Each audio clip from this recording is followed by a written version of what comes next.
Hi everyone, welcome to my channel Korbithis by Varsha. Happy 78th Indian Independence Day to all of us. So we are really proud of how far we have come. It's a really happy, proud moment for us to cherish. Today I just want to address a really personal thought of mine. Although I want to address this to the women of my country, but I think the message is also going to resonate with women globally, right? So, dear women of my country, I just want to say that while you're celebrating Independence Day, hoisting the flag, singing the national anthem, all of that is great. Cooking tricolor dishes, everything is great. But you just need to spend around maybe a 5-10 minutes to really think about, are we really independent? What is the real freedom that we are seeking? And have we really achieved that?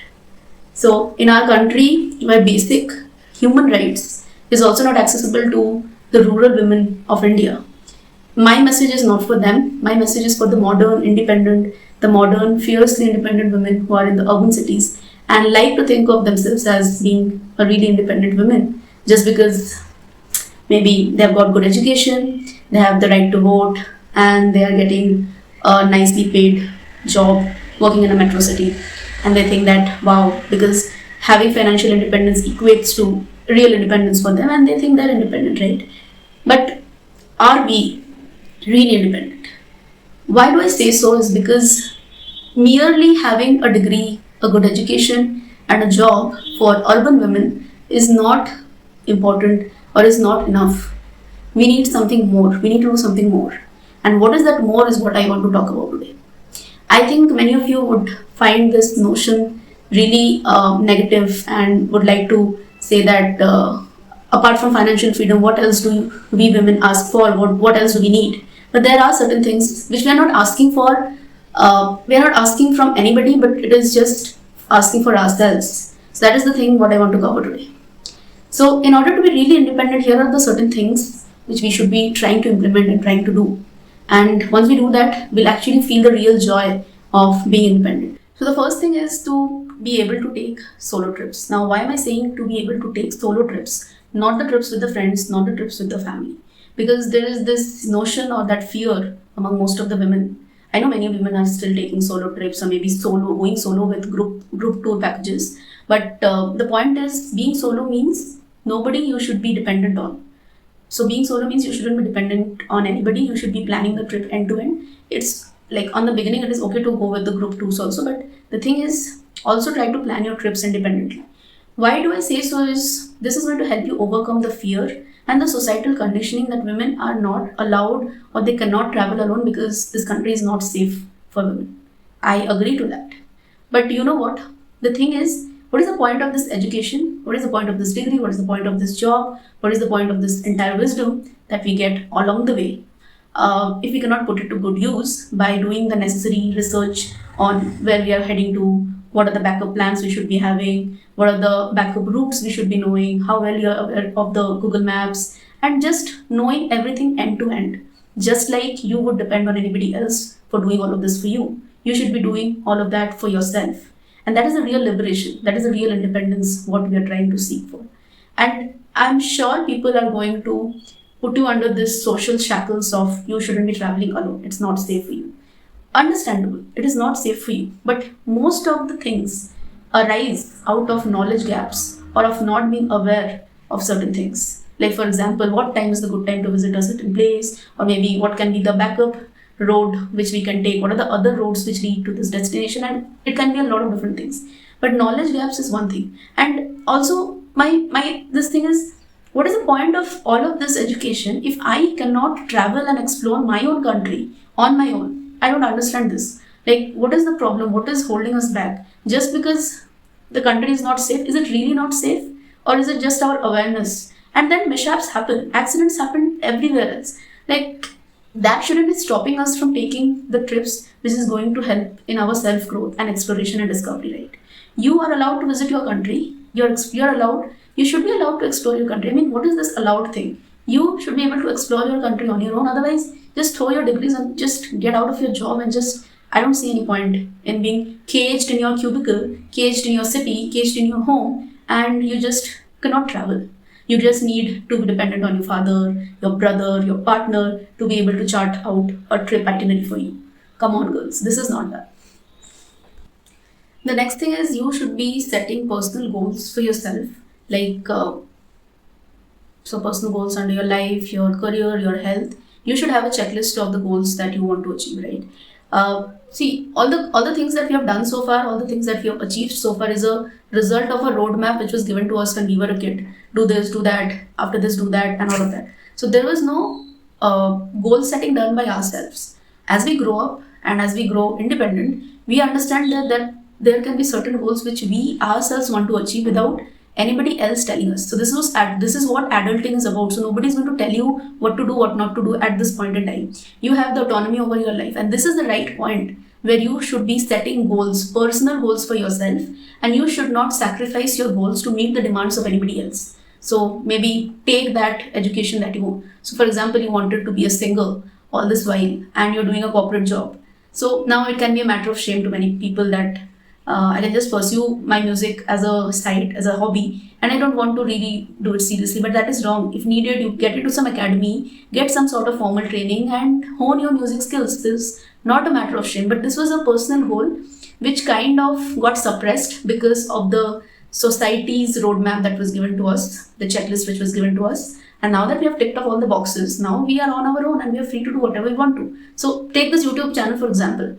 I have this goal for myself that I'll start my own YouTube channel on my own, and that is what I'm doing. Nobody has told me to start a YouTube channel. Rather, when I started or now when I'm doing, many people are still holding back and they're telling me what is the point and all of that. That I'll never be able to make 1 million subscribers and all of that. But the goal of YouTube channel is not to hit 1 million subscribers, right? It's about delivering 1% value to anybody. So that 1% value, as long as I'm able to deliver, I'll continue to do it. So I'm not stopping something just because somebody is telling me not to do it, right? So this is something which is very important. Your goals for your health, very important. Your mental health, your physical health, your career, your side hustles, all your goals, you should be setting it. Maybe one goal, maybe two goals, doesn't matter. But those will be your goals, your personal goals, what you want to do from your own heart. The next goal is about learning practical skills. When I say practical skills are the skills which people don't really teach to women when they are just turning 18. But the practical skills are the one which are more real world skills, and we eventually have to do it on our own once we turn 25 or 26. A basic example of this can be managing your finances. So learning about taxation, learning about your investments is something very basic. So it's very practical skill, and it is not just a one-time thing that you have to learn. You have to keep on learning every single day, so that even before you hit your retirement, you should be having a good knowledge over where to invest money, what time to invest your money, what should be your portfolio like, where you should not be investing, and all sorts of things. So usually these are the things that most of the fathers don't discuss with their girls when they are young. Most of the brothers don't discuss it with their sisters. Friends also do not discuss it with their girlfriends. So this is something which you have to understand, that practical skills, you have to learn it on your own. Nobody is going to spoon feed you. Rather, they'll try to tell you, learn cooking, learn cleaning, be like a woman, be organized like a woman, and all of that. But I know those are also life skills, but practical skills is what keeps you going, right? And you cannot do without it. So another example can be driving a car or driving any vehicle for yourself, right?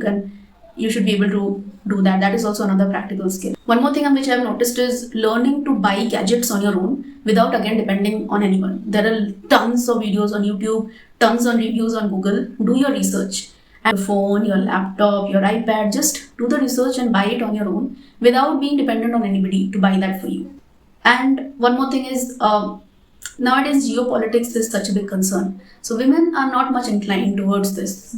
Most of them lack basic general knowledge about geopolitics, about the countries and continents. So geopolitics is something which you should be following. Economics of a country is what you should also be following, because majority of the women, you do not see women conversing on this.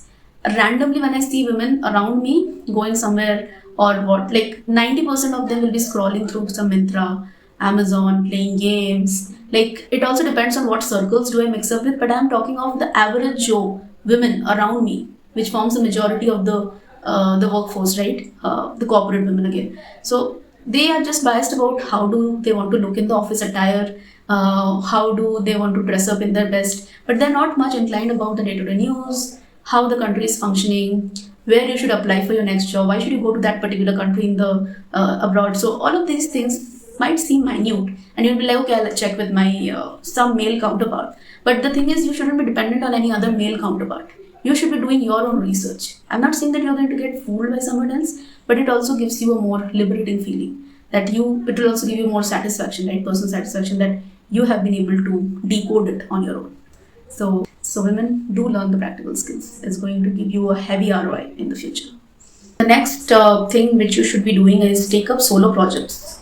When you're working in a certain company, and that completely forms your identity, that when I ask what do you do, I just work over here, and that becomes like a label, my brand. But build your personal brand, do solo projects, because your identity is much more beyond your job.